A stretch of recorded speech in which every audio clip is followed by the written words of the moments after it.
Even as India-US ties are going through another rough phase of sorts, a name change affected by the US administration has led to concerns within Indian geopolitical observers and commentators. Now, even as the US President Donald Trump and Indian Prime Minister Narendra Modi are set to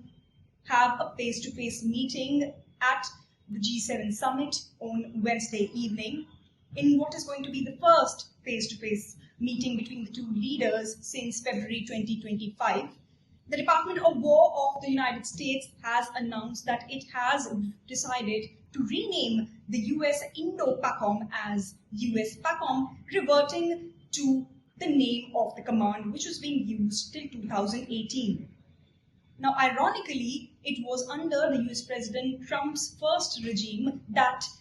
the USPACOM was renamed as USINDOPACOM, sending a signal of the importance of the area which is being largely dominated by India. However, ironically, it is now under Trump's second regime that his administration has decided to revert to the older name of the USPACOM, which was being used till 2018, effectively undoing Trump's own decision of 2018. Now, announcing this decision, the United States has said that the decision has been taken keeping the historical roots of the command in mind, along with its institutional legacy. The Department of War said that the renaming was to honor the historical roots of the commands and to honor its historical integrity and its institutional legacy.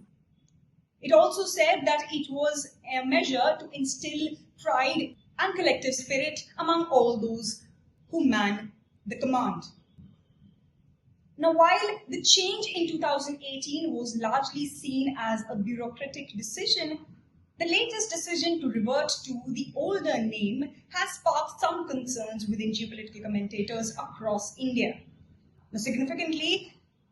Member of Parliament Shashi Tharoor, who also happens to be a Congress leader and the chairperson of the Parliamentary Committee on External Affairs, questioned on X if this change also means that it is going to be the last nail in the coffin of the Quad,